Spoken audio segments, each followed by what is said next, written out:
Hello, and welcome to another World of UX podcast. This is your host, Darren Hood. Thanks for taking the time to join us on today. A special welcome to all of you that are joining us for the first time. As mentioned recently, we have a series of Ask Me Anything sessions where I'm joined by two people within the UX community, and they're going to be presenting any questions I have not seen. I have absolutely no idea what these folks are going to ask me today, but that's good. It's a good opportunity to demonstrate some expertise. It's a good opportunity to really stir up some energy. So I'm looking forward to this set. But without further ado, let's go ahead and dive in today. And I'm going to introduce my two guests. Now, I will tell you their name. I will let them give you their formal introduction. So starting us off today, I want to welcome our first guest, somebody who's been on the show before. Welcome to the World of UX, Ray Butler. Thanks for joining us. Hey, thank you, Darren. I'm Ray, UX designer. I'm in Texas. I've been in UX design for about 5 years, and I'm just living the dream. I've surrounded myself around solid people like Darren and many others, countless those that helped shape and mold my career thus far. And I look forward to our future. All right. Very happy to have you on the show, Ray. Glad that you take time out of your schedule, and I hope everything's going okay down there in Texas. Heard some things about what's going on with the weather, but hopefully everything is okay. Let's go ahead and get our second guest on the show today, a first-timer. Very happy to have her on the show. Looking forward to seeing what her input is and what she has to share with the UX community today. But welcome to guest number 2, Mary Shamburger. Welcome.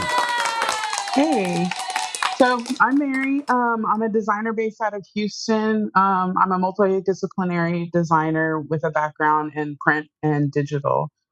So I'm that marketing person you don't like, especially the devs.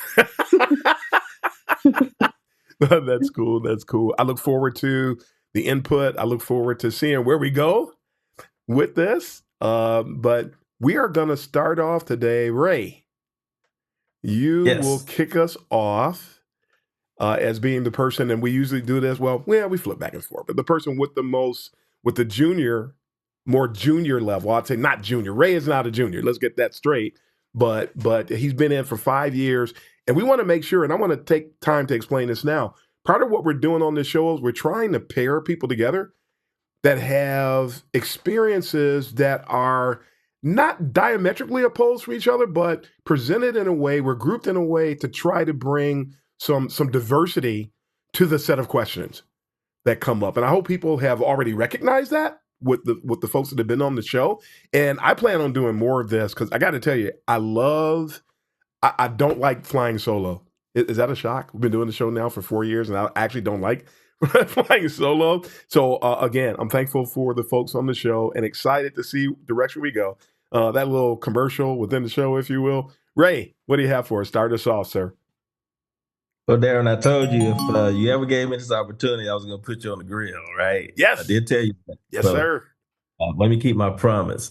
Now, and just kidding. But seriously speaking, your message since day one, when I stumbled across you, you was doing this way before I even knew anything about UX and what it was, right?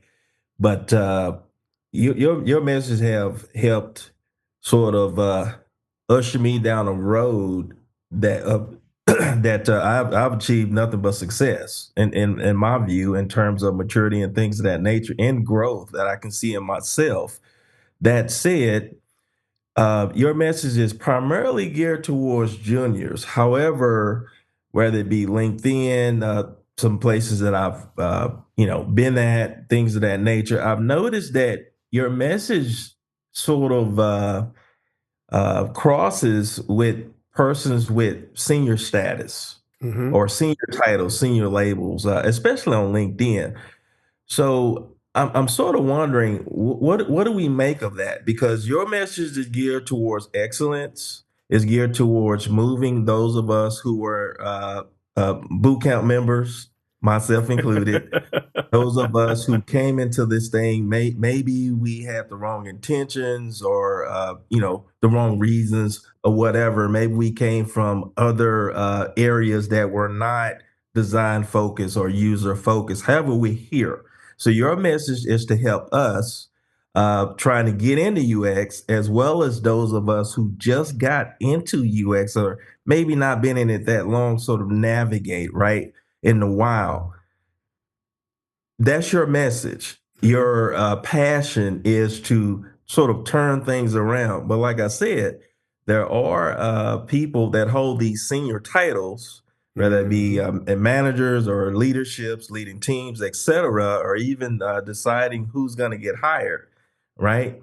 How do I make sense of that? Or how do those of us? I've been listening for quite some time, but how do those of us who have just came into this arena, this space, how are we making sense out of what you're, for lack of better words, what you're preaching to us in terms of those of us with, few miles, compared to this other group that we're calling seniors? How do we make sense of this? Oh wow, that's pretty cool. That's an interesting question, and so of course it's very. I'm dicing it up Okay. as you're presenting it, and so I'm going to hit it from 2 or 3 different angles. The first thing that comes to mind is some of the things that I present are definitely presented for people. It's like twofold. It's like, are you interested in getting into UX? This is the approach. This is the map that you need to follow if you're just coming in. And most notably, what comes to mind is I talk about the UX cycle of excellence, which is interesting when I think about your question, because it not only helps people that are coming in, gives them a roadmap to manage their career, but it also helps people. I got a piece that you folks haven't seen. I just started working on it a couple days ago. And I did a talk in Austria about triaging UX from a broad perspective, but people need to triage their own careers too. So that same UX cycle of excellence, I mean, somebody asked me the other day about something I was trying to learn. I have to go back, look at things I already know, and go back and sharpen my saw. So the UX cycle of excellence is really designed to address and help practitioners no matter where they are in their journey. I mean, I've seen people who've been in UX for 8, 9, and 10 years and still don't know anything about information architecture. Well, according to the UX cycle of excellence, you're supposed to go back in step 2 of the cycle of excellence, go back and look at the fundamental aspects of the discipline and examine what your skill level is in each one. Find the gaps. Be passionate about finding knowledge gaps in your own skill level and attack them. I mean, I'm big at find the weakness and run straight at it. Find the thing that you know you're afraid of. You know, I'm not. You folks know I'm not a person. I don't support the mindset of imposter syndrome at all. It's most of the people that I find talking about it and boasting about it. It's usually some type of a crutch. And a lot of people who talk about it, I've seen people go from 0 to 60 on imposter syndrome in 3 seconds. They hear somebody talk about it, and by the time a person finishes talking about imposter syndrome for 15 seconds, they've claiming that they've got imposter syndrome. Okay, how can that be? You just heard about it. You have analyzed absolutely nothing. But this is a place you can hide in, and then because you're claiming imposter syndrome, which is what I've seen with most of the people I see, now you don't have to take accountability for your lack of expertise. Most of the people I find doing that. When you find you don't know something, then find out what you can do to build on it. I mean, I've always been big on, okay, what are you weak in? Oh, then make a note. The personal UX maturity workshop that I did for the master class I did for Interaction Design Foundation. Find out what you're weak in, rate yourself in it, not on a scale of 1 to 10, not the way you suppose, but divide it into 4 segments. And I'm not going to get into the segments right now, but you divide that score into 4 segments and give yourself a maximum score of 2.5 for each one of those segments. You'll find it's not so easy to give yourself a 10 on something. And you also find out, you know what? When it comes to, I always like pulling this one out because people don't know it. when it comes to semiotics, are you good at semiotics? And you should see when I mention that to people when they go deer in the headlights, because they have no idea. They have no idea what semiotics is. They have no idea what semiotics is. and then some people are afraid. I'm not good at what he just brought up. I'm just going to give myself a 9 so nobody looks at me funny.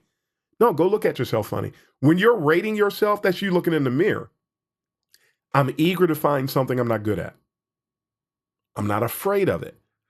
When you find out you're not good at something, you should not be afraid to acknowledge that. And then just accept the challenge and go get better. So whether a person is just starting out, you still need to define the discipline accurately. That's step 1 in the cycle of excellence. Step 2, learn about the fundamentals, ground yourself in the fundamentals. And then the next set of steps, you just keep repeating them. So step 1 and 2 is something you, for the most part, you do at one time, and you circle through steps 3 through 7. But whether you're new, whether you're because you're a mid-level now at 5 years, you're a mid-level. So now, but you still owe it to yourself to develop. This is 30 years from me. This year, I don't stop developing myself because I've been doing this for 30 years. I don't say I've arrived and get up under the proverbial tree with a cup of iced tea and sit with my pinky out and, no. I have to continue sharpening my saw. I have to continue reinforcing.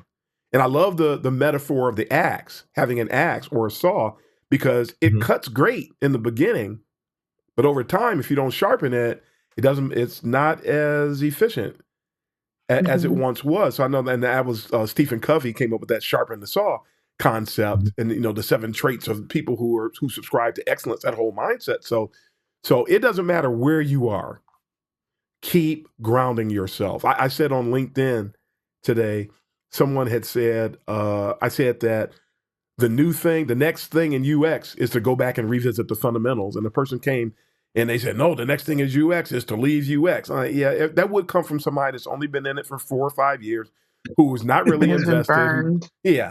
That's crazy. That's crazy stuff that you don't even know what UX is yet. And now you want to leave it? The only people trying to leave UX, and I said this, the only people trying to leave it and redefine it are the people who really don't know what it is, don't have an appreciation for it, and people trying to cover up the same thing I just mentioned. You've got flaws, you've got gaps, you don't have the emotional intelligence or the honesty to acknowledge it, and so you're trying to find ways to skirt around it and accelerate your path. No. Learn the fundamentals. You'll always come back to the fundamentals. No matter what you're doing, whether you're doing conversational UX, whether you're learning how to design with AI, if you don't learn the fundamentals, who's going to evaluate what AI produced? What, a bunch of folks that don't know anything, right? So this is where we need to be. It seems like my content might be delivered or targeted at certain people, but it depends. It depends on what somebody's looking at. That's what I was thinking. I like your content, so it doesn't matter to me who it's for. Right. Let me back up who I thought it was for. Okay, but I'm glad that you shed light on that, because from what I'm hearing, it's for anybody at any time in their journey. That for them to stay up on that game, examine themselves, and be on the lookout for weakness. Yes, and strengthen those weak areas. Yeah, so I'm just loving that. Thank you for answering that question, because that's been something that's been on my mind when it comes down to I'm just trying to make sense out of everything. Yes. Because I was under the impression your message was geared towards just this one group, and I'm like, okay, some of these folks in this group, they're kind of bonkers. They need something too. So that's where I was coming from when I asked the question. Yeah, and as you say that, and then we'll take Mary's first question. I just thought of a metaphor. The metaphor. Looks like Mary has some comments on that too. So I'm gonna say this and then get out of the way. I was gonna go ahead, Mary. Go ahead. Yeah, I was gonna piggyback off what Ray was saying, because like in the last couple of months, I've had to go back because I'm trying See to there? understand development more. Yes. Yeah. And so I had to find a resource that just basically laid it out, like straightforward, give me a kid tutorial. That's the level I Yep. needed to completely understand it. And I ended up downloading the Swift Playground from Apple. Wow. And it's in 2 weeks I got through the whole course. Wow. And I have such a better understanding of programming and development that now I'm going to go and learn Python again because I kind of touched Wow. on it at one of my previous roles. hmm So I'm going back to learn Python just to kind of step my game up in the development area. That So it doesn't wow. apply to just UX. It's every discipline. Exactly. Exactly. You just Mhm. made me think of something too. Consider this, folks, a quick commercial, a side note, if you will. But I heard that when you know Python, it can help you develop AI applications. Yes. So just Yes. to plant a seed for somebody that might be looking, that might be an opportunity for somebody in UX. Maybe you need to go develop some AI solutions. And if you learn Python, I'm not going to learn Python. I don't have a programming brain. I just don't. I used to do code. I couldn't wait. The last code I used was ActionScript. I couldn't wait to get out of that stuff. Oh, I hated ActionScript. but yeah, that's a different animal. But it's just, I mean, folks, don't limit yourself. Yeah. You never know where your career is going to be in 3, 5, 10 years. You don't know. You don't know what opportunities are going to present itself. I didn't know I was going to be in UX. I Yeah. had no idea. I thought I was going to be an instructional designer. I was on my way to Boise State to get a master's in instructional design when I realized that I was in love with what we now call UX. And I trashed all those goals because I went back and folks, EQ. I always stress EQ, right? Right, Ray? I'm always married. You folks hear me always stressing EQ. What's the first part of EQ? Self-awareness. And when I realized my bent, when I realized what I had a passion for, and I followed my passion, the rest is history. And here we are today. But the metaphor I want to throw out too, that Ray reminded me of, was managing your career is like maintaining your vehicle. You don't just come out of the house, jump in your vehicle, and take things for granted. You have to engage in maintenance. You have to change it. In Michigan, I live in Michigan. This time of year, as soon as it gets cold, the air pressure in the tires goes down. So you have to make sure, you have to pay attention to those readings. And it's a type of self-awareness. You have to pay attention to those readings so you make sure that you're not going to go drive somewhere and have a blowout. You have to make sure, is this really because of the cold? Is there something going on? Or do you need to put air in the tires? What do you need to do?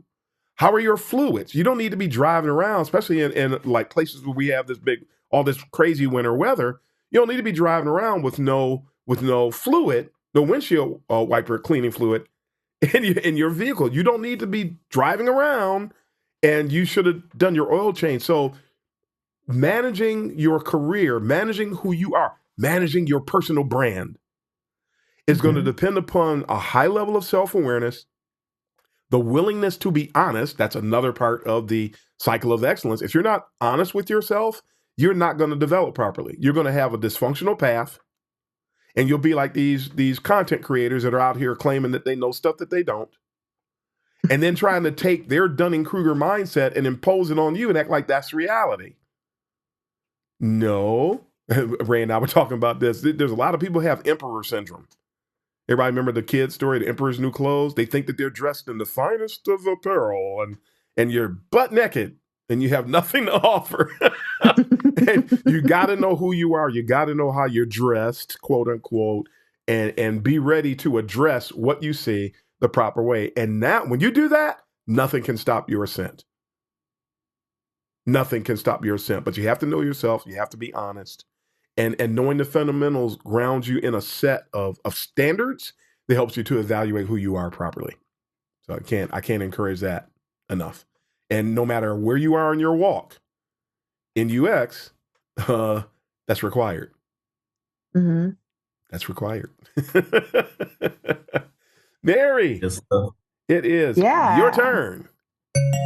All right. So this is kind of in the same vein as the question Ray asked, but what do you consider the biggest misconception about UX from new Ooh. designers and people outside looking in? That UX is UI. Yep. That is the biggest problem in UX today. Again, going back to the cycle of excellence, the first thing you have to do, define the discipline properly. And so many people, I mean, I said this the other day, I thought I might get in trouble. I don't know if either of you saw this, but I thought I might get in trouble with this one. But I talked about how too many people have a Hitler-esque mindset. And I was like, I'm going to say this. Let's see if they send the social media police after me. But if anybody who's ever studied that or knows what I mean by does not know, I should say, what I mean by the Hitler-esque mindset is that one of the ways that Hitler's regime came to power is that they kept telling lies. And people kept hearing the lie so much that they eventually accepted the lie as truth. One day you say it's a lie, and the next day, not literal day, but time. And people start accepting the same thing they used to shoot down. There was nobody, well, number one, no misinformation in UX prior to 2011, practically none. Nobody was saying UI UX or UX UI in 2005. Nobody was saying it in 2008. Nobody was saying it in 2010. Nobody was saying it in 2011. They started saying it about 2012, 2013. And where was that coming from? Along with the entrance of misinformation, along with the boot camps were born in 2011 too. Mm-hmm. And you had people who did not know what UX was. And I've confessed this too. I don't know about if you folks have gone through this. It wasn't until about 2014 or 2015 that I knew how to define UX. Yep. I didn't know how to define it. Same. People would ask me, they asked me what it was. So I confess that. That was a fault. That was a flaw. And I said also recently, I failed to represent the discipline properly at a point in time in my career. I have to own that. And I'm willing to own it. I was wrong. Because I didn't give a proper answer. And like a lot of other people that were in UX prior to 2011, I just assumed everything was okay. So when crazy things started to happen, it didn't take long, because in 2011, I started getting loud. I saw, hey, wait a minute, something bad's happening here. And and that's when I came out from behind the barn, because nobody even knew who I was. And I came from behind the barn and I started becoming vocal, because I saw the seed, what I call the seeds of UX. So when people say they don't know how to take that, the people that don't know how to explain what UX is, I tried my best, but I knew I wasn't doing a good job of it. But I didn't get, the fake it till you make it crowd started to surface. And the people who I don't know what the answer is, but I'm going to say something because I want to look smart. And so people started saying things they started attempting to define discipline. That's when the UX/UI thing started. Now, what has come out of that? Because I had some people literally attack me today about that. And I said, I've been looking at this. They said, that's how you feel about it. I said, oh, so you reduce my feeling you reduce what I'm saying to a personal perspective. You completely, in one fell swoop, throw out 30 years of observation. You're throwing away the fact that on a personal level, you couldn't pay me to lie. You're throwing away the fact that not only am I known for my integrity in a lot of circles, but at the same time, from a doctoral standpoint, when you're talking to a PhD, we're all trained in identifying what is trustworthy, identifying what is reliable, identifying what's viable, and not representing it or embracing it until you have proven it. So now you take my integrity, put the PhD on top of it, or vice versa. I don't care which way you go. I'm not going to say anything, and I can't say anything. I'm not allowed to say anything until I know that it's accurate.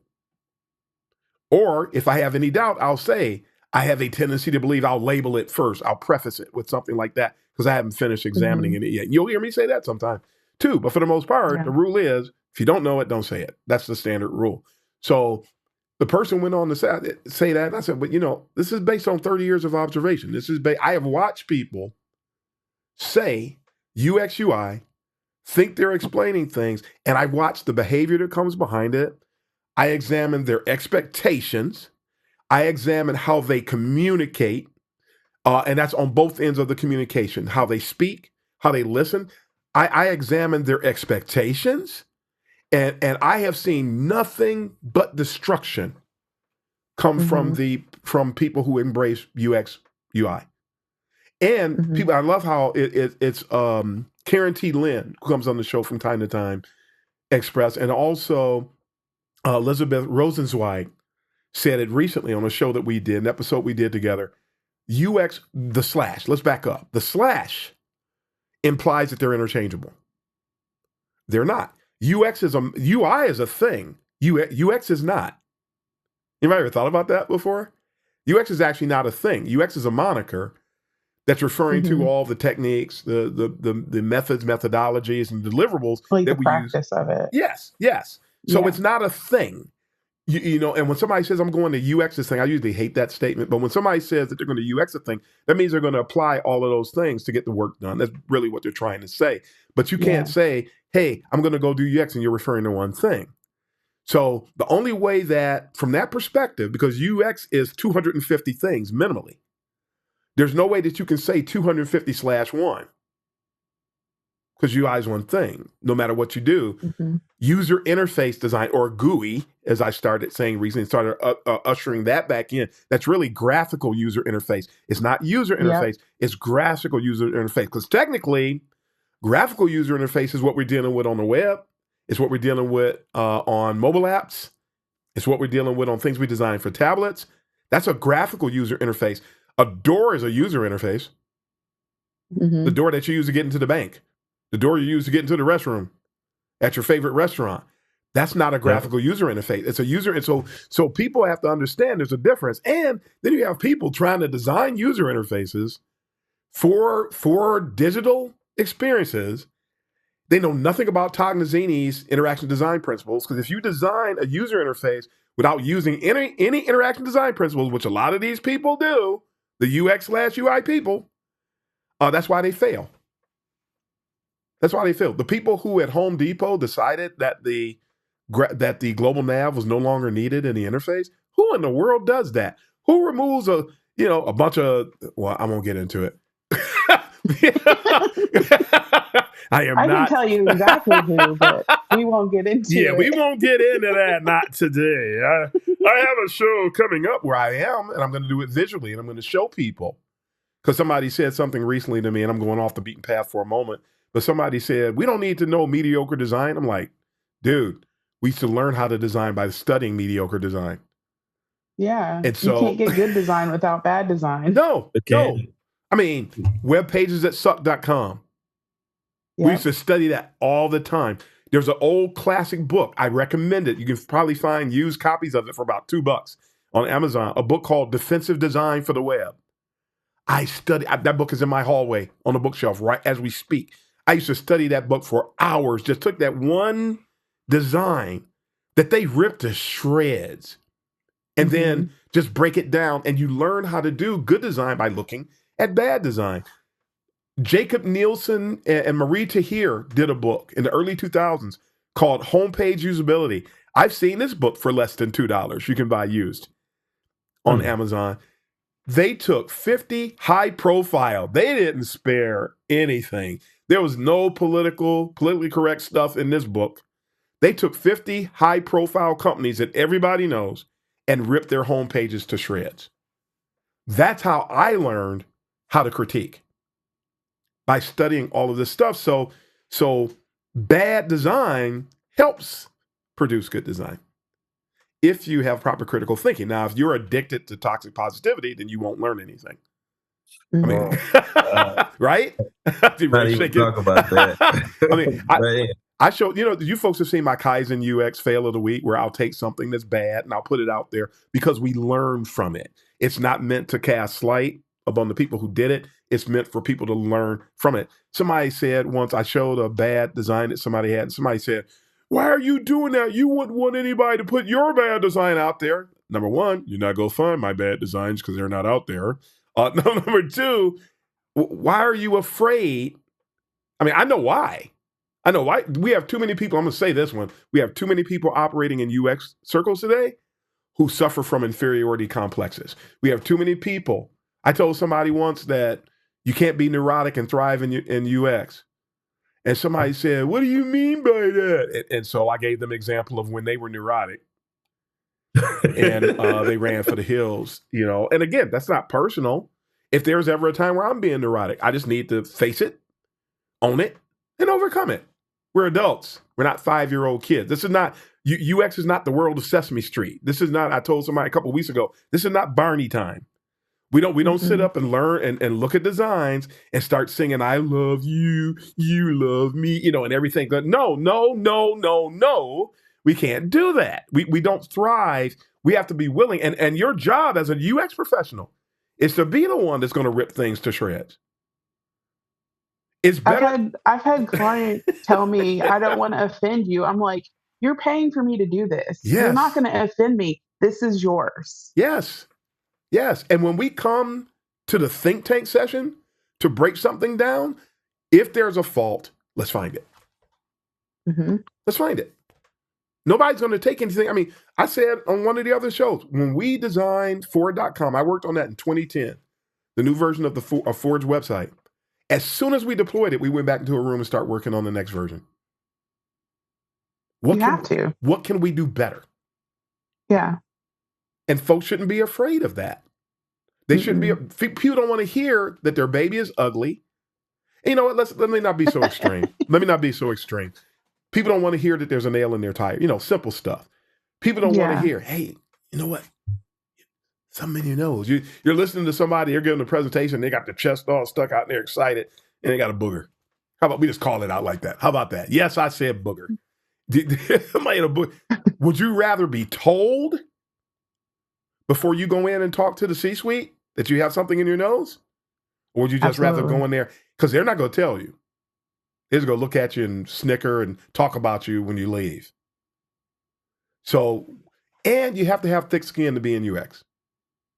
Yep. We develop it, usually, but if you want to thrive, you have to have thick skin. So, going back, though, to the question, UX and UI, the conflation of that, the misunderstanding that UI is a subset of UX. Let me back up. UX is a moniker that speaks to the overarching completion of what UX is. And UI is a subset of that requires the embracing of interaction design principles in order to even make that work. Because somebody can create a UI and not have done any UX on it whatsoever. Like the post the other day, I know Ray and I were going back and forth about this.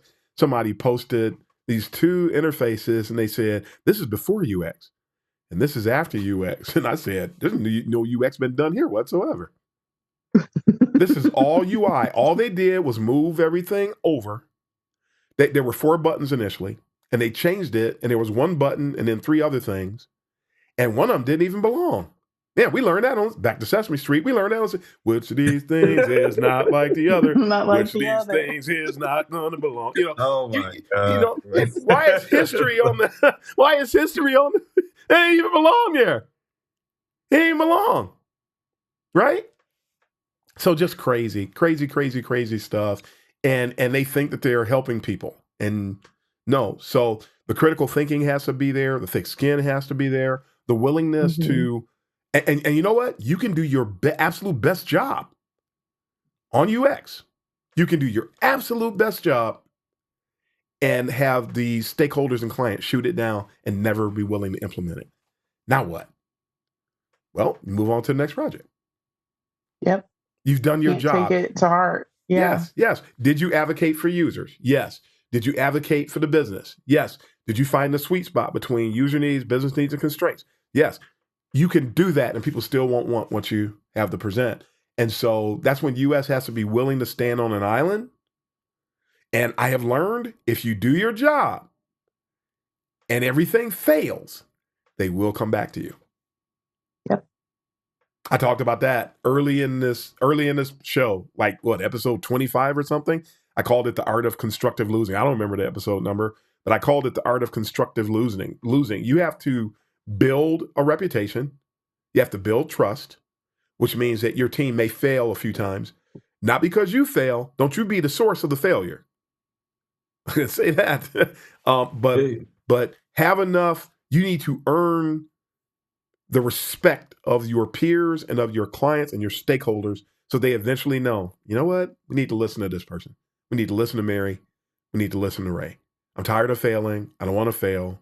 Matter of fact, my well-being is dependent upon them. And they actually did their stuff and they documented everything. I need to listen to them. Sometimes you have to earn that. And it can take a year. It can take 2 years. Are you willing to ride that wave? Mm-hmm. So, but as long as we keep thinking UX, UI, I know I keep going on tangents here, but that's what I do. The the longer we keep doing that, the more we keep doing damage to the discipline. It skews our perception. We are not here to make things pretty. I think we've all heard that, right? People think that, oh, the UX person, oh, you're here to make things pretty. I told somebody not too long ago, actually, no. I'm here to drive wins for the business and for the users. I'm not here to make things pretty. You have other people to do that. We're here to make things easy. Yes. We're here to drive business success. We are here to improve and solidify competitive advantage. And you don't get there through pretty. Because I can show you pretty that doesn't work. And their customers are running for the hills. Because you lied to them by showing them a pretty interface that does not meet their need. Mm-hmm. Because you needed UX and you got UI. And that does not work. Does not work. Yep. All right. Let's move on. And we're going to move to the next topic. And I will remember to make sure to put the focus on Mary this time because I forgot the first time. So, Mary, it's your turn to go again. What do you have for the second question? All right. So you talked about the difference between UX and UI. As far as the role definition, how do you see it's changed a lot in the last 10 years? Like a graphic designer is considered a UI UX designer now in some cases. Yep. Sadly. How do you see that changing in the next 5 years? Like, because from my perspective, I've seen it go from UI UX to product designer to like senior product designer and whatever product marketing thing you wanna put on it. So how do you see that changing, or will it level out and kind of something will become standard? Oh, I hate to start off with this answer. It depends. Yeah, it depends. I mean, I should have. It depends. So let's look at the different. Let's look at the different scenarios. Let's look at best case scenario, mid, and worst case scenario.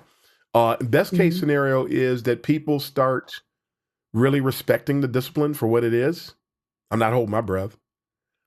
But if that were to happen, let's say that my push to triage the discipline properly starts to take root. And I am starting to see more people stand up that weren't standing up in the past.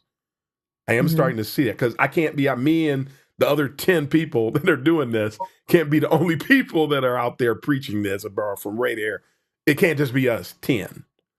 And then you got a bunch of people that support us. But as far as the voices, there are not very many people that are doing what I'm doing. There's a kitty. There's a kitty.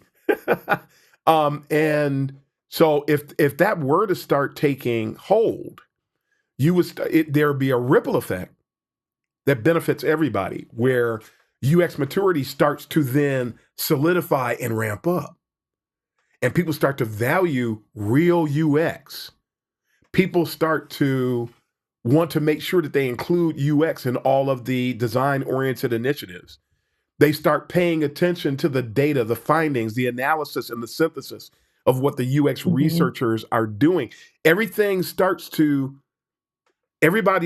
get all of our ducks in a row. And if we get all of our ducks in a row, we're talking about UX heaven now. We're talking about things being structured the right way. We're talking about being respected properly. We're talking about hiring.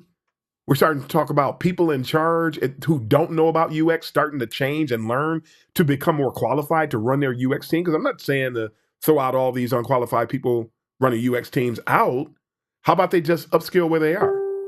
Leave everything where they are and upskill. So if we could start doing that, that would really help us. Yeah. That would really help us quite a bit. So if that happens, then they start hiring better. And they start advocating for the work of the group better. And they start communicating with other people in leadership better. So you see how this whole domino effect goes? If the triage effect starts to kick in. The middle of the ground is that we're half and half. And that's more likely where we are to be, somewhere between the worst case scenario and the mid case scenario. And we're closer to the worst case scenario today. But you have some organizations that start to get it together. You start seeing job descriptions. Some job descriptions start to really reflect what it is that we do. You don't go into see a job posting that says that you need to know CSS and JavaScript and all of this other stuff and what somebody said .NET and then you go into the interview, find out, oh, I'm sorry, that wasn't supposed to be on there. I've experienced that. You start to see those things be absent from the job postings. But then you have another interview where it is on the job posting. So you see the hit and miss. And a lot of that happens today. So there's that middle ground. Then you've got the worst case scenario, which is closer to where we are now, where the UX UI continues its takeover, where in the UX discipline, you've got 60 to 70% of the positions are UX UI. 55, let's say 55. About another 35 of the positions are product designers.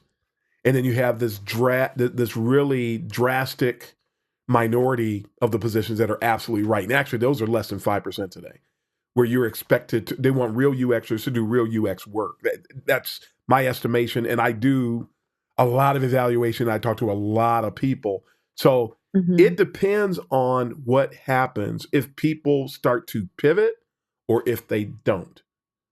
And if people start to pivot toward the proper end of the spectrum, then we'll start to see things swing that way. If people continue this downward slope that I've said many times that we're on, if people continue being on this downward slope where UX UI is accepted, where people would rather have a product designer, which on average, those are order takers that only do visual design, and they're nothing but glorified visual designers either, but they don't really care about the principles. They don't care. I mean, they will literally tell you, somebody actually, I mean, you folks probably heard this before. I don't need to know fundamentals. I know Figma. There are people out there that say this and believe this.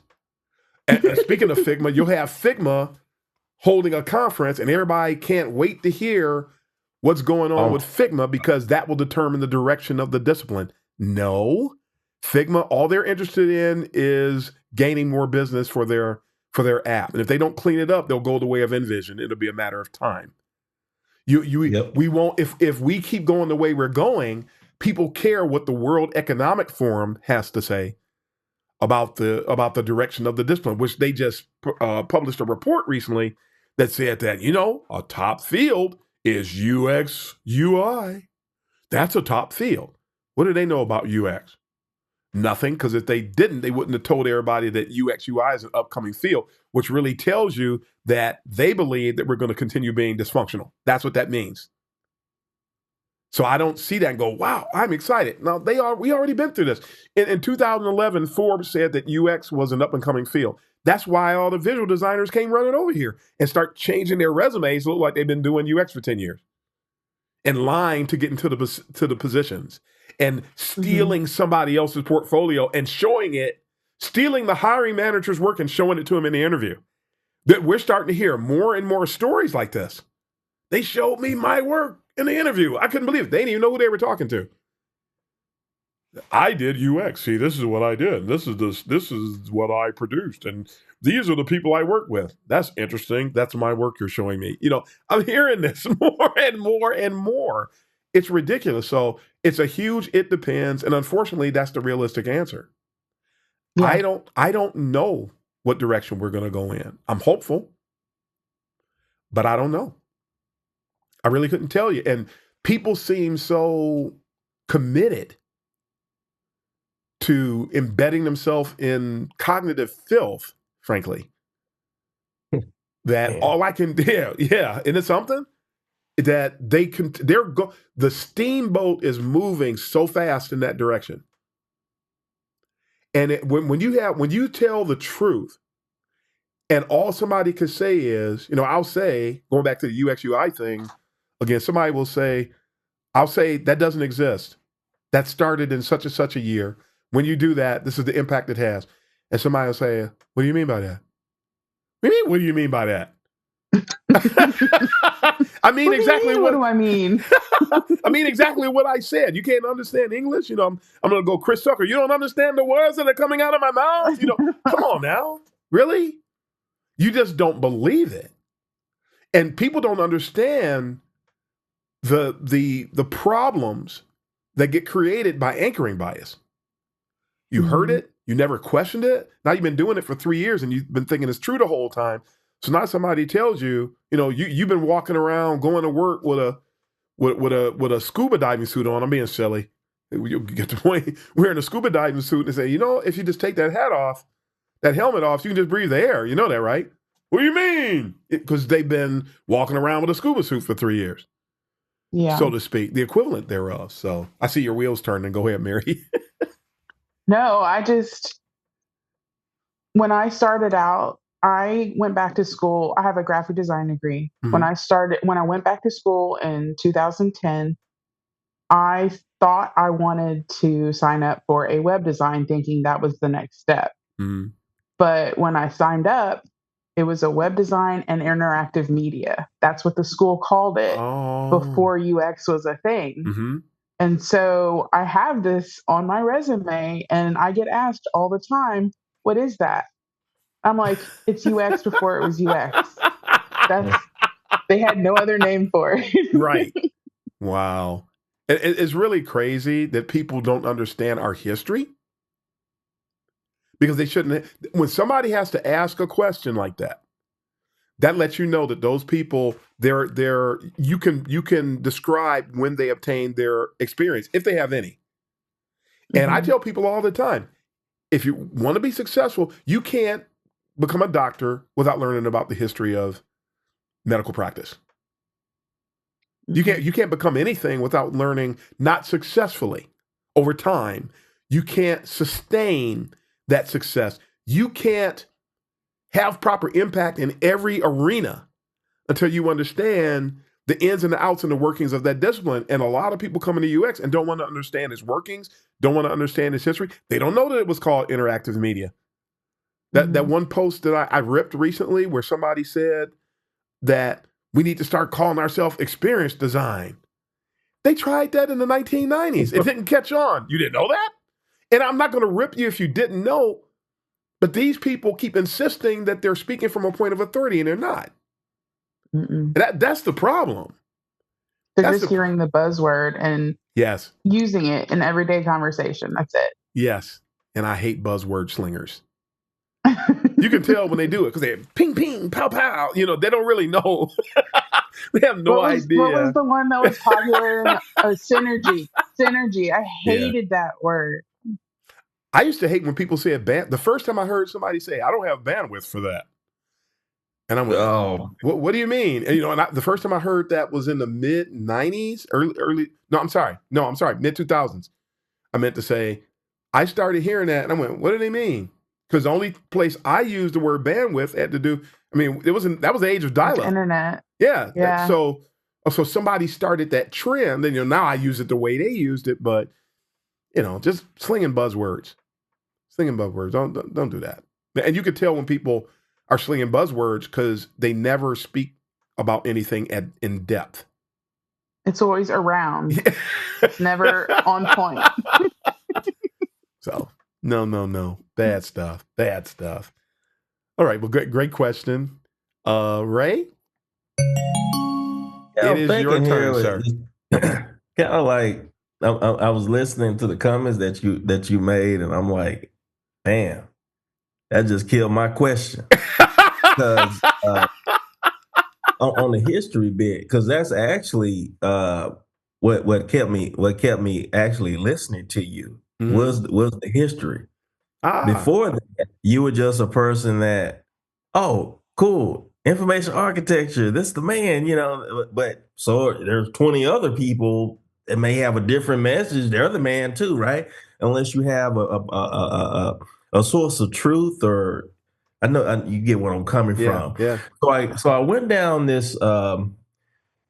At one point, I used to wonder, like, okay, am I kind of out there when it comes down to my view of UX or my understanding of UX?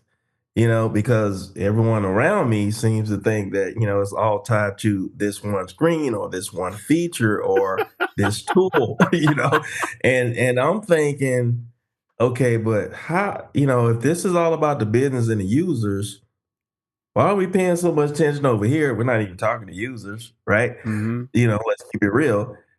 And then we're not even trying to figure out what are the real needs of the business, right? So Mm-hmm. what are we doing? So then I started looking at myself like, oh, okay, this is that entrepreneur stuff. I'm just going crazy. But going back to the history, mention of history that you mentioned, Mm-hmm. that's it was difficult. I'm not gonna lie. I guess I had too much pride to actually come out and say, "Hey, Darren, can you refer me to some history books so I can see what the hell you're talking about?" I don't know what it was, but I never actually asked you about it. But I was intrigued because you mentioned it so much, and I stumbled across it. Mm-hmm. And the reason why I'm bringing this up now is because Mary mentioned something earlier about Python, which ties into this Yeah. history, being that I'm going down the history road I'm going down, and that is back before UX was called UX, right? Back before that. If I got my story right, and I believe I do, and you can correct me if I'm wrong, Darren, you had when it came down to design, not necessarily UX design, but design period. Mm-hmm. The designers had a different mentality. That's where you get the Michelangelo, this engineer slash artist, carving up stuff, all this other stuff, and then you fast forward it, and something weird happened. And to my what blew my mind was how much money the government at one point was dumping in. And I haven't this is from a source that I don't see no reason why the guy would, make all this up, but I need to dig a little bit deeper. Okay. But what he was conveying in his book is that at one point the government, because design is so important, the government started dumping money into design in hopes that we return back to the sciences, right? And a little bit of Wow. this was talked about with, I think, I think Ari or someone was sort of talking about this the return to science and how UX research, and you can hang it up with the science. They're not trying to do all that, right? But my point was for bringing it all up when Mary was talking about the Python and all that. That reminded me of how those earlier design before we got into all this goofiness that we see now. It was all about learning. It was truly about being that multidisciplinary Yeah. person putting this stuff to place, and it wasn't confined within. Okay, I know information architecture. I just know research, and I know this. I know about three Yeah. things, and I'm calling all this UX. Because UX, or should I just, if I take off the UX, just say design there were no limitations. You were the person that basically looked at whatever it took to get the job done where these disciplines were concerned, and you applied that to your work. Yep. And I'm thinking that that is probably where we're going. Maybe that's where we're going. And if that is the case, leaning on what you were just talking about with, how we see everything panning out. If that is the case, there's going to be a serious reckoning. I don't Yeah, see there any is. space for UI UX designers. So my question is, in light of all that I said, I know I did a lot of talking. In light of all that, so my question is this: It's 2025. We have a bunch of tools, AI tools, stuff like that going on. You have, you have the UX community still talking about the next, this won't be ready until 5 years. And so we don't have a damn thing to worry about. In the meantime, the PMs, they're, making all these YouTube videos and all this good stuff on how they are designing stuff with a prompt in 10 minutes, their front end, right? Okay. All right. And some of it actually look, I mean, from a, just quick glance, I don't know their use case or nothing like that, but from a aesthetic standpoint, it looks just as good as a Figma expert, you know? So if you're telling me that over 70% of the job market where UX is concerned is nothing but UX UI type crap, and I'm including product design off in that too, Yep. because that's all I experienced when I was looking for product design jobs. They were bent on these artists, Yep. But so if you're telling me that, where does that put us at? If things do turn into towards the direction whereby, no, you really have to know UX. No, you really have to be a continuous learner, learning new things, learning about DC motors, AC, things that you would have never, because more problems to solve. We got an energy crisis. What are we going to do about this water? We have, cities that will be rebuilt right before our eyes. Some of this stuff will take place while all of us are still alive. Okay, that to me, I see a world that's in need of a UX designer to help, or UX designers to help solve these problems. Yep. And if we are not in a position right now to step up to the plate, Yep. and start figuring some stuff out with the tools that we supposed to all have beyond Figma, beyond Cursor, or whatever you can dream of. If we're not in that position, then what happens? What happens to those of us we're still fighting you over? You pointed out something that was obvious. And then I got triggered because I just assumed you were just being a bad guy. What happens to those people? Because that's a lot of people. Yes, a lot of people, a lot of teams. Yep. It's a lot of people. It's a lot of teams. It's a lot of companies. It's a lot of impact on the market as a whole, and within the discipline as a whole. And you've heard my UX maturity model that you've heard my talk.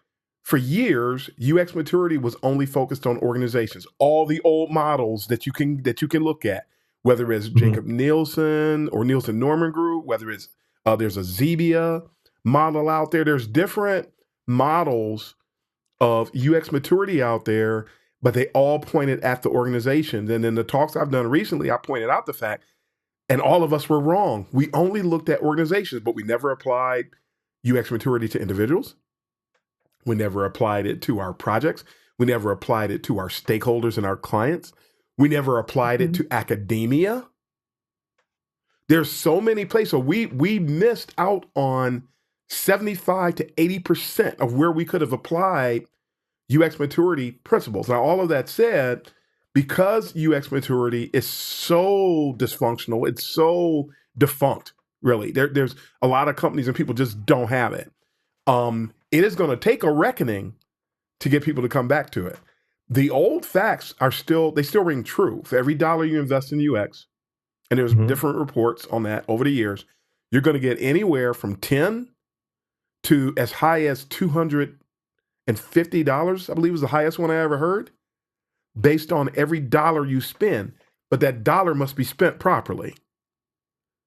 So if you just fill your teams, you invested in bringing UX UI people on board, then UX is not really going to be impacted. From the AI perspective, and I had a post on this afternoon where I talked about this on social media, that a person can go up there and roll out something that was designed by AI. They can, okay, now we got it. Now we're going to go and show it to our stakeholders and our clients. Step 3 is that they're going to come back with questions asking you to validate and to explain the design direction, of which there was none. So step 4 is the cricket parade, the cricket concert. Because now all you're going to get is crickets, because nobody can tell you. And if somebody says, well, AI did it, oh, well, then why do we need you? What do we need you for? Eventually, everything is going to break a lot. And by everything, I mean a lot. A lot of things are going to break. Lives are going to be lost because people don't realize, and we talked about this in another episode, that UX, one of the reasons why it's good to compare UX to the medical field is that the inner workings are the same. The analysis is the same. We affect life itself, life and death, or quality of life. Everything that comes out of the actual UX structure is going to impact people, at least at the quality of life level. So you've got to have people that are committed to the actual craft and not just here to make things pretty. Because if things just are made to be pretty, you're surrounded by product designers, and you're surrounded by visual designers who fake their way into the posers, retrofits, and the upstarts that I talk about.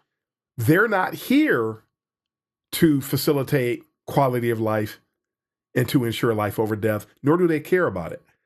That's it. Those are ego-driven disciplines.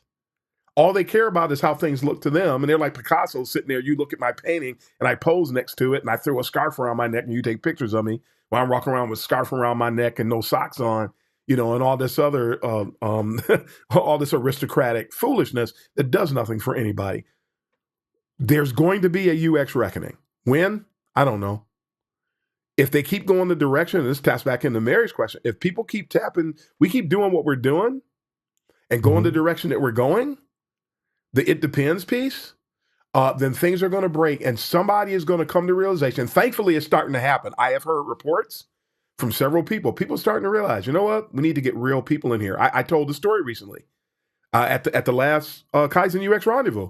I told the story about somebody I know that does UX in government. And this government entity fell for it. And they were hiring recent boot camp grads. Please don't read into what I said out there. Please don't. I'm not saying that just because you graduate from a boot camp, you're done. If you don't recognize the foolishness you were in and get yourself together, you're going to be done. I did say that. But they hired all of these people. They graduated from boot camp. I know people that came out of boot camps and were successful, but a scant few. And those are the people that realize that they were in foolishness, and they'll tell you about their foolishness stories. So we got to qualify. Only certain people are going to get that together. But back to the story, they had these unqualified people occupying space, making things pretty. And I love how somebody said recently, a lot of people who learn how to do UX as if everything is a happy path, when our paths are rarely happy, the paths we're asked to manage and navigate, they don't know how to come in to a project halfway through or at the 9th hour and get things done. So they don't. They don't provide, or they just churn something out to check a box. So consequently, things weren't working. And this is where it was a reckoning. It was a mini reckoning. So we need like tens of thousands of mini reckonings like this group had. We got the wrong people in here. They do not know what they're doing. And they got rid of those folks. They started vetting out their candidates the right way, which is tied directly to having proper UX maturity. It's connected to it. They started hiring the right people. And when they started hiring the right people and had the right people leading the teams, they started seeing success. So they had a reckoning and everything started to fall into place. Now, I'm hearing again some stories like that, but there's always going to be stories like something I experienced in my past where I got in trouble for doing things the right way. But that was also directly tied to UX maturity. That problem do you know what wireframes are? Oh, yeah. And I could tell, oh God, these people they have no idea what wireframes are. They're expecting me to produce. And I'm not going, but I said, you know what? I'm going to do what I'm supposed to do. And I produced wireframes. They took my wireframes, showed them to the client without discussing it with me, without having me walk them through it, showed it to the client without having any UX maturity. They had little to no UX maturity at all. So they never got my input. then let me come before the client, and then they're like, Darren, the client was underwhelmed with your wireframes. Nobody's ever overwhelmed by wireframes. It's a grayscale, ugly representation to get buy-in on architecture. That's all wireframes are. And we have to get buy-in on architecture before we start spending money developing other things, building components and the whole 9 yards. And so they are going to have to they're going to have a reckoning just like the other one I described before they realize we're doing it the wrong way. And a lot of companies need to have that. They need to have that reckoning. So we will continue failing. I mean, I'm fortunate to be at a company where I'm valued. People know what I bring to the table, and I can produce. We just gonna cut you loose and let you do your thing. All right, let's do it. So I get to exercise my expertise. Everybody doesn't get the opportunity to do that. So until we start to see pockets, because these stories will trickle in. We are not going to wake up next Monday and start, everything in UX straightened out overnight. Not gonna happen. So that's why we have to be patient too, and we have to love what we do. If we don't love what we do, we don't see the success. Individually, or across the board. And we continue to either hear about or experience nightmarish situations. This could be 10, 15, 20 years before the ship gets righted. And people tell me, Darren, why don't you should start just going ahead and going with the flow. No, that's what you already did. I'm not going to compromise excellence. I will not compromise that. I will not. There's a time to compromise and there's a way to compromise, but I'm not going to compromise excellence. That's not ethical. Would you want somebody to compromise? If you needed emergency surgery and it's life or death, would you want them to compromise? Or would you want them to do what they need to do to save your life? And I parallel it with the same thing. That's the only way that's the only option to me. Yes, there is such a thing as an MVP, but I remember what the V stands for. And a lot of people in UX today do not. And what they roll out is not viable. Oh, no.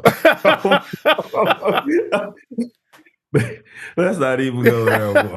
That's not viable. Oh, so, God. Yeah, so we have an ethics problem in UX today. That needs to be, there are so many layers in UX that need to be fixed. And that's why we have to be patient, because there's way too much that needs to be fixed. Way too much. So I'm just doing my part. And I hope to leave, when I retire, I hope to leave a good impact upon the discipline that helps other people have a nice, safe, and a wholesome path to travel for the remainder of their careers. That's what I'm trying. People don't realize that's what I'm doing. I'm not even going to, I say all the time, and I think Ray heard me say this before, what I'm doing for the discipline, I'm not even going to partake of it. So what I'm laboring for is going to leave something for Ray and for Mary and for Megan and for El Marie. I don't know where you get the energy. And for Janessa and Jonathan. It's going to leave it for you. I'm not going to partake of it. So if somebody thinks this is for me, those people got a bankrupt emotional intelligence bank. Because you should know I'm not going to be here to partake of it. Simply not. So those of you out there that love the discipline, you have to commit to it. And a lot of people are abandoning the discipline as we speak. People are turning. I've been talking people out of turning their back on UX for the last at least 5 years, at least. And some people are turning their back on the discipline today. And so, and that's a choice. That's up to each individual, and that's fine. I choose to stay. I choose to fight. I'm in too deep, and I'm closer to the end of my career than I am to the beginning. So it doesn't make sense for me to start over. It doesn't make sense for me. Yeah. I tried getting out. Truth be told, I'm a photographer. I tried to go that direction. Hiring's broken over there too. This is not just UX. And when people say, I will say that. Dysfunctional hiring is a professional problem. Yeah. I tried to go back into instructional design. They're not having it. Nobody wants well-versed people a lot of times. And a lot of clowns, frankly, are hired to run departments, whatever department they're in. And a lot of those people are scared to death, and they're committed first and foremost to self-preservation. So when people are they're either committed to self-preservation or one of the isms: sexism, ageism, cronyism, racism, and their mores, their mode of operation is dictated by whatever ism they're dedicated to. And then we come across those when we interview with them. And you can only hope that you interview with somebody who's got their ducks in a row, but the chances are more than likely that it won't be. And then we blow smoke up our own butts. That was a great situation. You knew it was crazy, and you saw that red flag. You knew it. Ignore it every day. You know, we wanted to be that so badly, we just believe it. Your psychological safety is dependent upon your willingness to embrace what's true. Right? But people don't want to hear that. And that's why I can say that, and I get 3 likes. And somebody else says, but everything is going to be wonderful. And they start singing Barney songs again. And then they get 10,000 likes. And they said, absolutely. And the algorithms reward foolishness. Yeah. They don't reward quality. They reward foolishness. Let's see. Ray said that you should put a beach ball on your head. 10,000. Let's reward that. Let's show that to everybody, you know. Putting a beach ball on my head. So. But good stuff, though. Good stuff. Have I answered these questions to your satisfaction? My participants. I have more questions for myself now. I don't know what I'm going to do with myself afterwards. Well, this is free for all time. Okay. Nice. So Great. Go for it. This is where we talk about whatever you want. I mean, we were doing that with the questions, but now this is just open floor discussion. We have shifted into a fireside chat now. So Sweet. What is on your mind? Who's going to, Mary, you going to jump in? You sound like you got something queued up. Because this one's been sitting for a minute. It's the UX acronyms that I keep seeing. There's like a new one every week. This week, is it customer experience now? Oh. Rather than... Oh, good old CX. This is the first I'm hearing of it, but it's been broken out into customer experiences, brand strategy, marketing strategy, all of this stuff that I've been doing along with the development that I've been doing. And so I'm overwhelmed. Did you know that? Did you know that happens to be a sweet spot for me? I have been. Give it to me. CX, as we know it, precedes UX. Yes. I have a talk on YouTube that talks about the intersection between UX and CX, and it goes into serve qual, which is almost like CX-based heuristics, and you can learn about all of that through that video that I've got up on YouTube. I have a blog post for those of you listening out there on uxuncensored.medium.com that talks about what we call the experience landscape. Experience landscape is what it's called, and it shows 3 aspects of experience. There is CX, which is the overarching of all experience design. Yeah. Then there is UX, which technically, as big as UX is, it is a subset of CX. Yeah. And then there's the equation. I have t-shirts that have this on it. CX plus UX equals BX.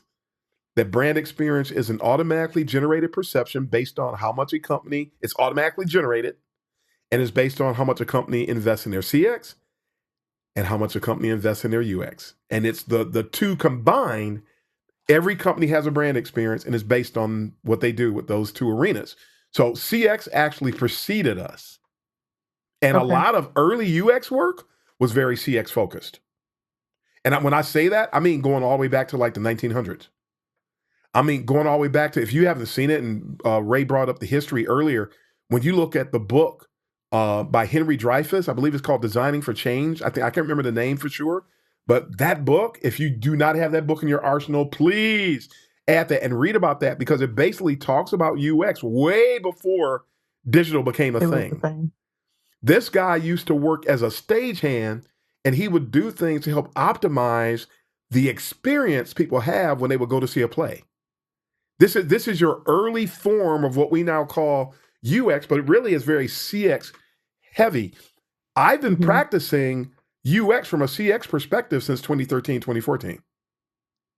Very all inclusive, all the way from the time somebody starts to learn about your brand, all the way through, then they start actually getting their hand on your solutions. That's the UX. And then when you get around to the customer service and the part that flows the person back into the purchasing funnel, that's all CX. So technically, CX is the bread and UX is the meat. When Don't be the bologna. I'm just kidding. Yeah, we're the bologna. We'll get a higher grade of meat. But yes, the highest quality deli meat. That is who UX is. So CX isn't new, but I think it's because there's a label put on it, and so they are.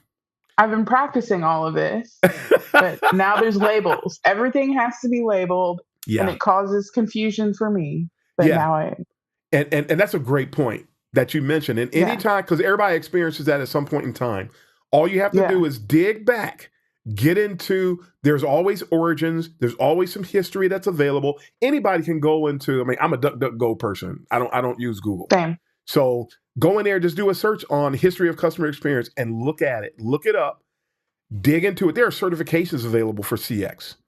There are the Human Factors International is starting to, which is the only really licensing, not licensing, but certification, not licensing. We do licensing with American Board of Design. HFI does certifications for UX, and they're really the only one I personally endorse. And they're starting to embed CX learning into their UX certifications. They're starting to do that. Okay. So they're starting to look at it from a CX perspective. And I got to throw this in because I forgot. I teach in the United States first CX master's program. I teach in that program at Michigan State University. So, and most of the program revolves around CX, and then they come and they meet me and we talk about UX and they go back to their CX stuff. And so I be like, I don't want you. No, they learn. We don't need that here. They learn for the most part. They learn. But CX it's some people don't know that CX already existed. Some people, like they do with UX, they don't bother learning about the history. And then they start saying, you know what, maybe we need to be called CX. Or that's wrong. No, CX is a thing. Folks need to learn about it, respect it separately. Go to CXPA. You can go to that association. You can learn more about it. You can join it. You can do whatever. But CX is a thing. It's separate. And it is more marketing dependent than UX is. And people don't realize that. So this is what people need to be. These are the types of things people need to be aware of. And there's other things that people are throwing out beside that one. But that one is legit.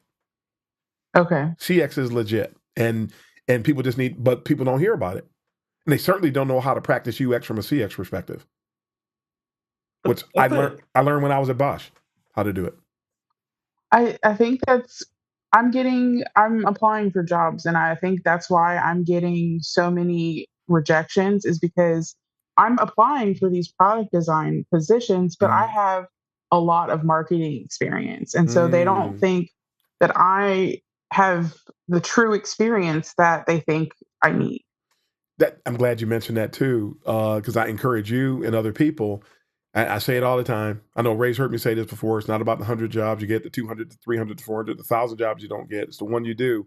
Somebody will always be there. If you really bring something to the table, and I know you do, it's a matter of connecting with the right company.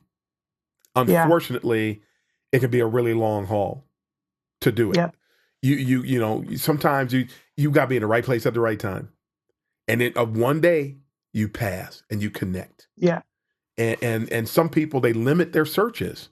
They only go to LinkedIn, or they only go to Glassdoor, or they only go to Dice. Some people don't even know what Dice.com is. Some people only go to Indeed. You really have to cast a wide net. And then there's so many people that are entitled in UX today. And that's dangerous. Because people are so entitled, they expect to get the job. And the whole, I said something about I did one of my episodes on the podcast. I talked about how people have this give me a chance mentality, and I talked about how dangerous it was. And of course, people come along, they click the I don't like that. That doesn't make it any less true. And you're not going to progress until you realize that what I said was true. That you're entitled. We mean give us a chance. And somebody, Robert Powell, one of our folks over the pond, who always posts phenomenal stuff on LinkedIn. He applied for a job and somebody told him he wasn't qualified for a lead role. He's been doing the work for over 30 years. What do you mean he's not qualified? And he said he got the rejection fast. 30 seconds or something. Yeah. Oh, yeah. You saw that? Isn't that crazy? I saw that. It was really crazy. And I'm going, no. So you want a chance and you haven't earned it, but we've had a chance and we get more rejection letters and faster than a lot of people who were saying they were trying to get their first crack. And they forgot. We had a time we got our first crack too. We need to hear more first opportunity. We need to hear more first chance stories from people who've been around for a while so we can get a better sense of realism. And because these people become bitter and then and that's when things get really bad. I think that's when they start to leave the practice, the discipline. I've seen a lot of people they become bitter. I see people get bitter and leave. I've also seen people get bitter and stay. And a lot of those people, when they come across people like me, they intend on making me pay for all the rejections that they got in the past. And that might sound, some people might think that's hyperbolized. No, that happens. And some people don't go through that at all. I saw a bunch of people today, and they didn't do anything wrong. Somebody created a course. I know a couple of you may have seen it. Somebody created a course. Somebody stole the course. Somebody copied everything from the course, created the same exact course somewhere else, and they were getting paid for it. And it was found out that the course was plagiarized, and they canceled the person's membership and all that, and people were coming back, and everybody was comforting the person, and I understand the comfort, I understand everything, but I just thought it was interesting. And people got to face this too. Everybody was coming to comfort that person, but there's other people that have experienced the same thing, like 50 times worse, and there was no comfort. We have a really, and I talked about this during the Sinister series. We do really bad as a discipline. We do really bad at supporting one another. We do really bad, and people pick and choose who they're going to support, and we're paying the price for it. Oh, we're paying the price for it. If it's wrong, support everybody who suffers that. Not just one or two or three people. Not just the people who fall into your ism bucket. You know, because that's where folks need to be more. I mean, and truth be told, man, people were like that when they were 5 years old. They're just still like old jerks. That's all a bunch of us are. It's a bunch of old, nasty little jerks. Same nasty kid that mistreated everybody when they were 5, 6, and 7 and never changed. We need, but you can develop emotional intelligence at any stage of your life. So you were a jerk when you were 10, doesn't mean you have to be a jerk when you're 30. Get over it and get over yourself. Yeah. Yeah, that's I'm up here having flashbacks and stuff over here. It's sad. Yeah, it I get here's the thing that I mean you talked about it here and there, but you know you don't really talk about it that much these days. But I've been in the company obviously for me to be bringing this up. You know, when you do talk about these things, your horror stories per se, right? And you know it sounds funny. You know, Ray, you had Ray just crying with laughter and all this good stuff. And I'm hearing your horror stories that you lived, you know. Yes. And, you know, that it was like, oh, man, I can't believe that happened. And no, you must be blowing it out of, this guy can't be serious and all this. And then, you know, it's like, wait a minute, what in the world is this? And I heard this from somewhere, but now I'm experiencing it, you know, and it's like, I should have been in class. you know, you know, you know. Yeah. So here's my thing, right? Um, once them years start piling on, you know, you get the learning stuff, you know, hopefully widening your perspective, following people like you and others, by the way, Yep. you know, Yep. not just you, but there are Right. others. Right. You come to the conclusion that there's not too many of you guys, No. period. No. There aren't. Okay. You know, that respect other people for where they're at, their achievements, et cetera, et cetera. You know, you sound like a person, Darren, just listening to you talk and the things that you said. Even if you did have a manager or a boss who you knew more than, which the likelihood of that is probably pretty high, right? You know, there still wouldn't be any ego issues on No. your part. Never. You get what I'm saying? Never. Yep. So I guess my question here is, you know, those of us who are following you guys and are continuing to go down that same path that you guys went down, because it's not just about following you guys, you know, we also got to follow it up with some action, some reading and stuff Yes. like that, Yes. right? Yes. And Yes. application too, Mhm. that matters. So the question I want to know is how do we how do we manage to navigate? Because I don't think that was a part to where I must have been sleeping class on or wasn't paying much attention to, and I know that at some point I'm gonna have to give an account for all them days I wasn't paying attention in class. So I want to know, how do someone who actually believes in pure UX Mhm. have no reservations at all on calling things as they actually are? Not none of this fluff stuff, right? How do those people how do you survive, you know, with such dysfunction? How do you do it? I think it revolves around being committed to the fundamentals and the principles. I mentioned the UX cycle of excellence, right? You You did. define the discipline, you ground yourself in fundamentals, then you get into these introspective pieces. The next three pieces are all introspective, and you just Mhm. keep cycling through. And so I'm always focused on that. I had, you made me think about another aspect. Recently, somebody said they were talking about how many followers some of us have. And Mhm. he said, yeah, you know, when you do this, you know, and then the person had all of these, like 1,000 people who did X, Y, and Z.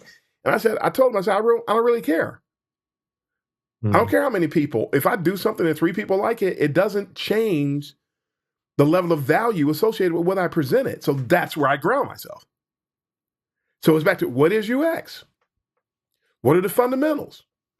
Right Mhm. there. How do I govern myself with regard to the fundamentals? How do I execute on the work? How do I bring value? I do the corny thing. I come to work every day. How can I make my boss look good?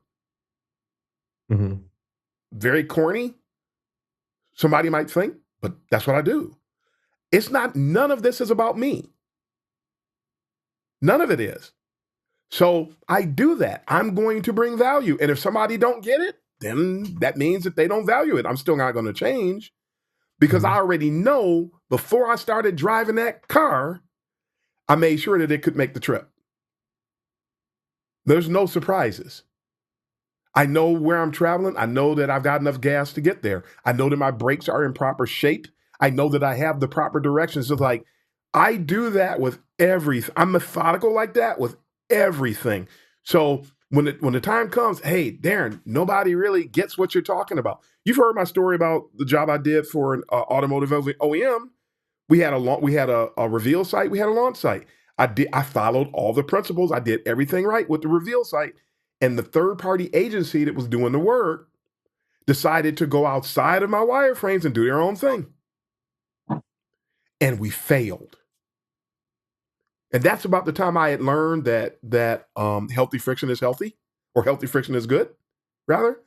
And I knew that I did the right thing. And the fact that they didn't follow my instructions did not change my approach.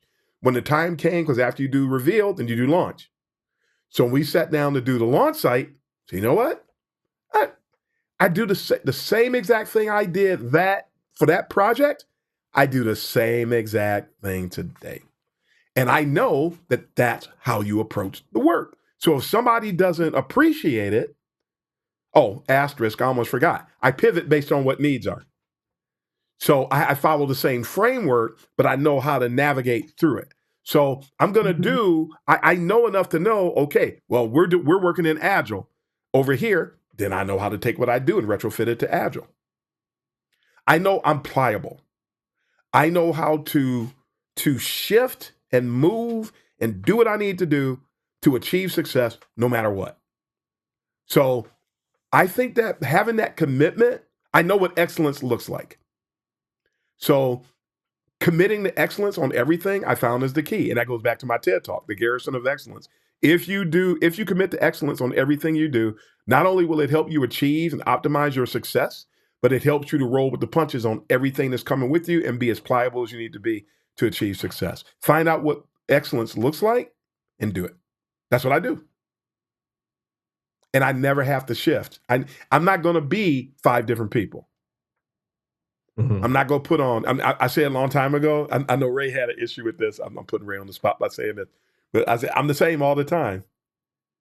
And what I mean by that is I never change. I know how I need to approach everything, although some things will require me to move a little bit, but it doesn't require me to change who I am. So I'm always going to be true to self. I'm always going to be honest. I'm never going to put on any fronts.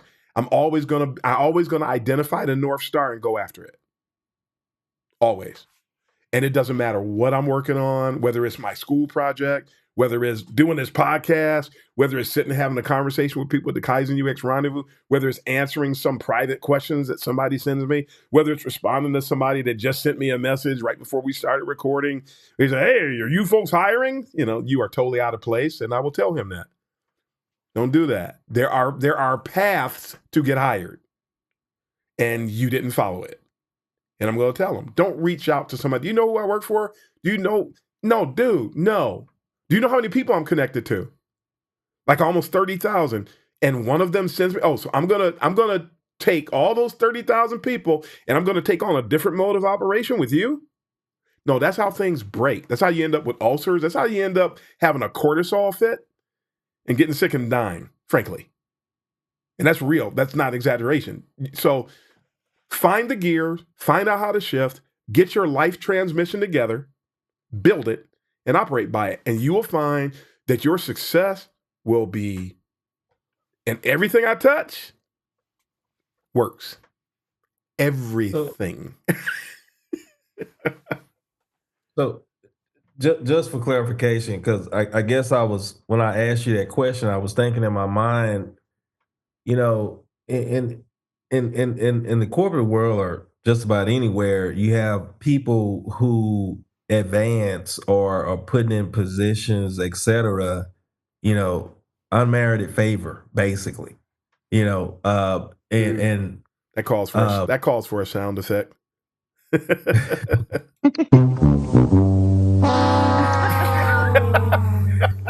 I mean, it is what it is, and I know you know what I'm talking about. Yeah. So that said, if the idea basically is those persons who are favored are the ones that advance, they're the ones that get in. I'm just talking in general. Not that I want to be in leadership or anything like that. I'm just talking in general to get my point across. Those are the persons who move up, who excel. Then the question becomes, well, do you make adjustments in that? Because you I know you said compromise. I know you weren't talking about that. So nope. can you clarify that? Nope. Here's how you achieve excellence. I actually don't want to get ahead at all. I have no aspirations. My biggest commitment is to excellence. And I have found, again, when you commit to excellence, everything will fall in place. Everything that's for you, you'll get it. Okay. So I am not, and I'm not going to step on anybody. I'm not going to fabricate anything. I'm not going to promote myself. None of that. I mean, all the teaching jobs I got those because somebody else, I was just being excellent and somebody came along, saw my excellence and snapped me up. Mm. My best jobs, somebody saw me, snap me up. I have found and I've learned, and I will not bend, that if you will commit to excellence, man, the things that happen. Will you have to endure some things? Yes. Will everything always go your way? No. Things will play out in your favor. Gotcha. Everybody got to deal with goofiness. There's no, you on the earth? Yes, you will have goofiness. But when it comes to me, and it's the best joy, I sleep better at night because when I go to bed, I didn't leave anything undone. I didn't mistreat anybody. I didn't mishandle anybody. I don't have to worry about anything eating at me. I don't have to worry about what I didn't do. I mean, literally, I will go to bed. If I wake up, I wake up in the middle of the night. God, I forgot to do so and so. And I promise somebody, so I get out of bed and I go do it, and I go back to bed. Because I made a promise to somebody. It's that means something to me. So I've just found it works. And I'm committed to it. And I get pleasure out of being excellent. And I'm bigger, especially at this stage of my career, my life. I'm bigger about intrinsic things than I am about extrinsic things. So I'd rather get joy out of what I do. I was talking to somebody at a job once, and they said, this is our bonus structure. I said, I actually don't even care. I don't care. I care that I get to do UX. I care that I get to do what I love. I care that I'm being supported. I care that people know what I bring to the table.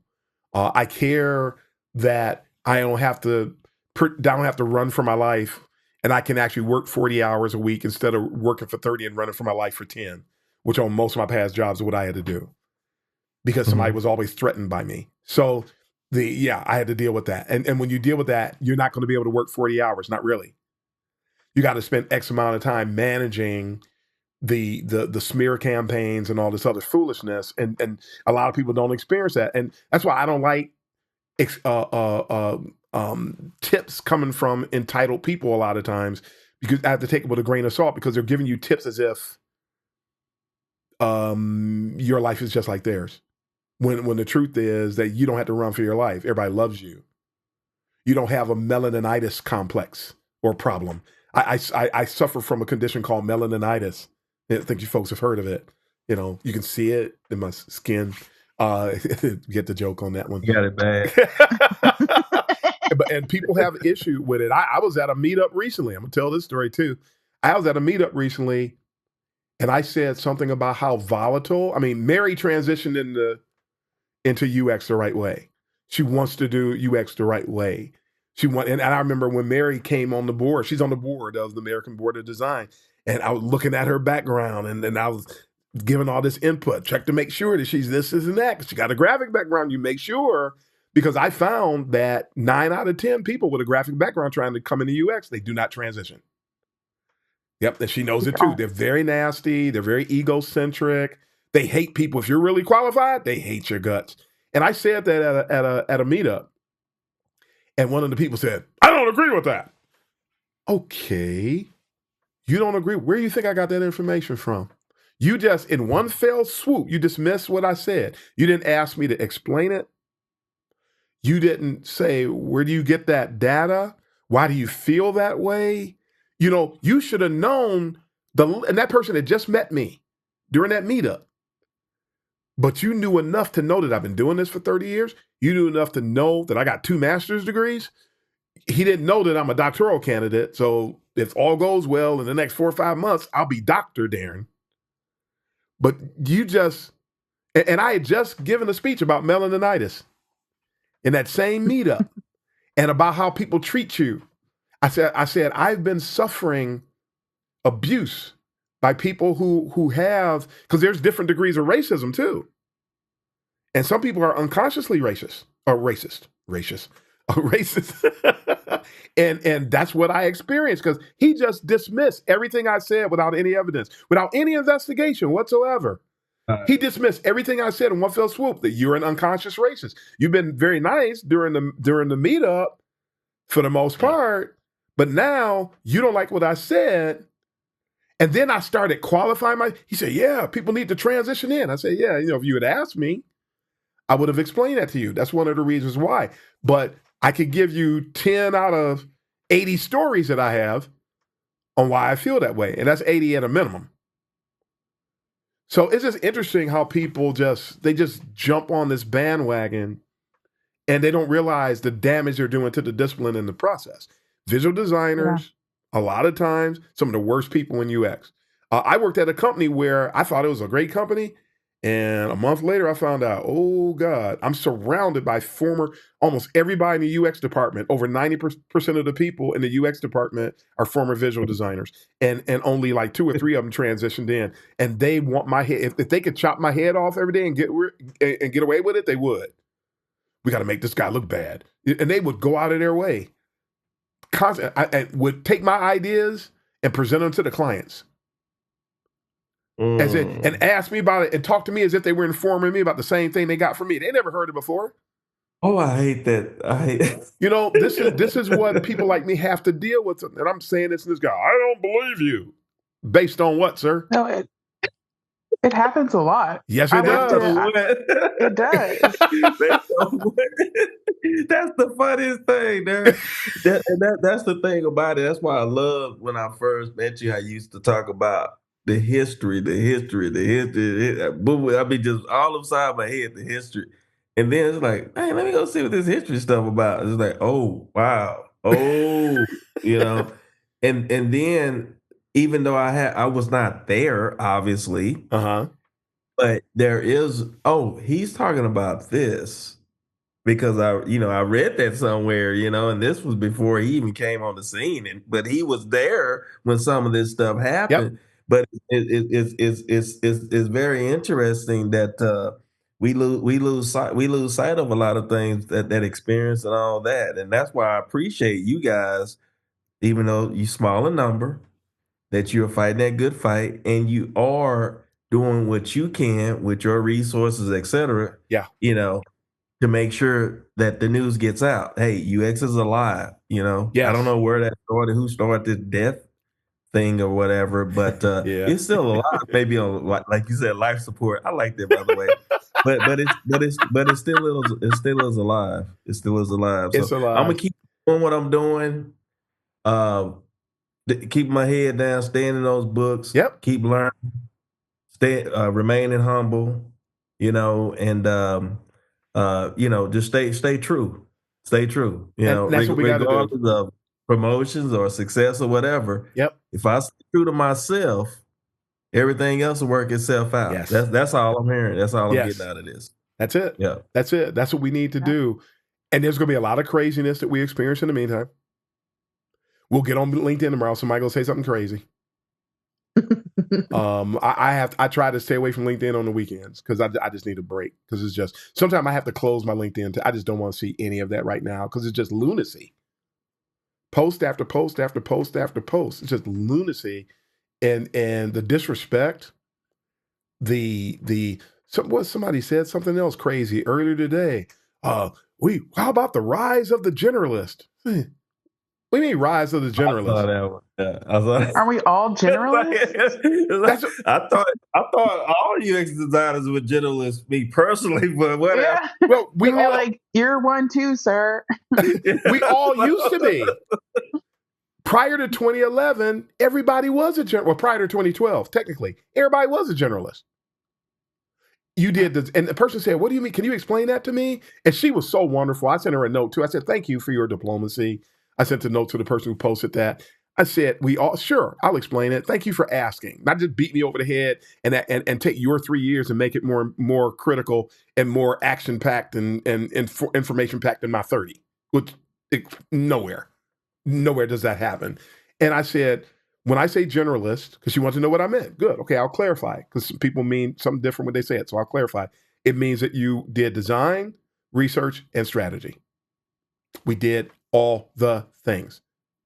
And you flipped. I mean, you would be in there and you would do all the research and you take that hat off and you put on your design hat and you take that hat off and you put on your strategy hat, and we flipped. All of us did it. And not only did we do it, we excelled at it. And you didn't start to see convoluted, consistently bad UX until people start doing a lot of specialist stuff. And that doesn't mean that in all cases being a specialist is wrong, but the specialist that has respect for and is well versed across every aspect of the discipline is the better specialist. And people don't realize, and the people who say, and I see Ray I'm gonna say this, and then Ray got something queued up. People, they say, well, I'm gonna go into research. I say this all the time. It's worth saying again. I'm gonna go into research because I don't like the design. Guess what you have to design if you're a researcher? Research. You never get away. And if you don't know design, your research is going to be terrible. So there is no escaping it. If you want to be a specialist, fine, more power to you. But know and understand, you still need to learn the 4 pillars of heuristics and usability, information architecture, the 125 different aspects of UX research, even though we only use about no more than 14 or 15 of them consistently. And to Dr. Ari's point, you really only need to be grounded in 4 aspects. I can still take those 4 and split them up into several different elements there. And he's right when he says that, but it still breaks into other elements, as I mentioned. And then information, or not information, but interaction and interface design. That's the 4th pillar. So you got to be grounded in those. Mm-hmm. You're not going to get anywhere if you're not. It's UX. It's broad. It's complex. Right? Go ahead, Ray. I know you had something queued up there. Oh, no, not really. I guess when you were saying all that, I was going to ask you, like, with me, and this is something I struggle with, and like I was alluding to earlier, I don't know if I did a good job of conveying what I was getting at, but this whole balancing between the business and the users. I mean, I'm really, I don't know what to do with myself, to be honest with you, because it's like that's what we should be doing. I don't understand nothing outside of that. So I give an example. So if I'm working for a company and I see, okay, I'm assigned to this product, okay, to design a feature, whatever it is, right? And then I ask, and obviously the PM is going to say something about, well, we need to do it. And what it simply boils down to, the company want to make more money, right? Get more customers, right? At the end of the day, but where I'm going with that is, what I naturally do, as a part of my research, because a lot of places, is siloed. You got your researcher and then you got the designer, that. But what I do is I start doing my own research, Yes. on the desktop. And then I start looking at things where I'm like, dang, I wonder, did Susie see this? Man, this place right here, what are they doing? What's the message in here? Why they say, dang, I wonder how are they actually selling this stuff? Those are the things that go across my mind. And then I start wondering, I start looking at reviews, stuff like that. To me, that matters. When you say, hey, Ray, I want you to help us with X, Y, and Z, to me, that's me helping you with X, Y, and Z.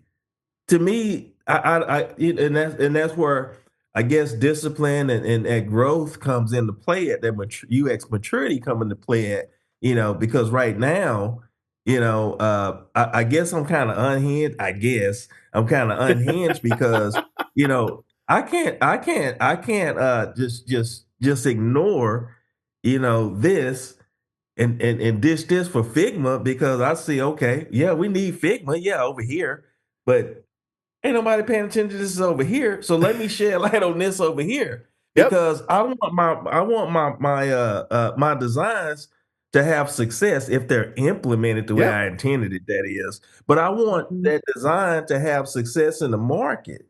I want somebody to, it doesn't matter how good it is, how well researched it is, if nobody knows anything about it, or you get where I'm going with that. So those things concern me. And I don't know. And that discipline and all that, I know, but I haven't quite learned, okay, Ray, just ignore that, pretend it don't exist, and that's kind of where I'm at in my journey, because I see UX beyond those screens. Yes. And I run into trouble a lot because I do. Yes. Because I you want to see, talk about stuff that nobody else want to talk about. Everybody want to ignore. yeah, you see Just keep pure asking UX. questions. Yes. Yeah. Yes. Keep asking questions. Yeah. And you're talking Yeah. about what I always say, pure UX. Mhm. And I don't know if you folks saw a post I had the other day. If you're doing UX, if you occupy space in UX, and you don't care about the business and about the users, or if it's imbalanced and you achieve one at the expense of the other, that's unethical. And so you care about the business, you care about the users, and we're supposed to be the voice of reasons. We're supposed to be the ones that push back. We are going to be the ones that call out certain things because of everybody we're advocating for. And we're the only ones that are advocating for the users the vast, vast, vast majority of the time. So we got to call things out. If we see something that shows, hey, this could detrimentally impact our brand experience, nobody else is going to call that out, especially all the order takers. We're one of the only people in the room that's not an order taker too. Because most people in the room are order takers. That's what makes UX unique. And I'm actually going to record, there's an old talk I did. I keep making all these references, but I did a talk in San Francisco in 10 years ago. And it was showing how that UX is actually a leadership role when it's executed properly. It's a leadership role. And so, and I'm going to redo this talk soon. You'll know it when you see it, because it was never recorded. And so I want to make sure it gets recorded. And so I need to demonstrate this. I need to put that out there that people need to see. Oh, you want to be in UX? You're a leader. No matter what role. You don't have to be a manager. You don't have to be a director. You're already functioning as a leader because of what UX's responsibilities are. And it's because of that voice of reason. You're calling out, hey, I saw something. Here's a red flag. Because we mitigate risk. We mitigate risk. Everybody's not mitigating risk. So just based on the example you just brought up, Ray, hey, if we do this, here's the potential problems that can come out of that. Now, here's the beauty of UX. You got to document it or it didn't happen. So you present it, whether it's email, whether it's in a talk with we used to always do what's called a voice, what do they call it? No, point of view, POV. So we would do the POV decks, and you tell people, okay, here's some issues that I found. There, after you make your presentation, we don't own it. We don't own the decision, but we do own the responsibility to represent. So we make it clear. We make sure everybody knows it. Now nobody can hide. And what I found is that when you present it, if nobody does it, they're going to come back to you. And again, that's the art of constructive losing. If nobody listens, 4, 5, 6, 7 months down the road, you're going to be the person that they call it. And then they start expecting leadership. And now UX has a proper place. Instead of just pushing pixels. And because really those the people that are pushing pixels, they're just after a check. They don't care about UX's well-being. They don't care about maturity level. They don't care about anything. They care about a check. They care about promotions. They care about solidifying themselves and building their own personal legacy at the expense of UX. That is not ethical. It's not ethical. Yes. I need a sound effect for that. I don't have a sound effect for that. But folks, we have had a ball. We have had a ball. We are closing in on close to 2 hours, making this the longest session we've had, which is fine. I'm not breaking this up into 2 episodes. People are, I put this is a long episode. People are still listening. They get something out of it. They're listening. So we want to thank you, folks, for taking your time and sharing with the UX community. Great input, great questions, great stuff. I love it. People are going to love it. And we got to do it again. I tell everybody that. Definitely. Thanks for having me. Definitely. Absolutely. Thank you, Darren. I appreciate you. Closing words. Ray, closing words, sir, for the audience. Oh, I would just, if you're new into UX design or trying to get into UX design, I would encourage you to, follow Darren and other people who he would recommend for number one. And then don't just follow him blindly, but look into his references, see what he's talking about, look at his background. Those are things that helped me, that helped me build trust in him, not just because I simply like him, but those things that I've done that I just mentioned that nurtured that trust that I have in him.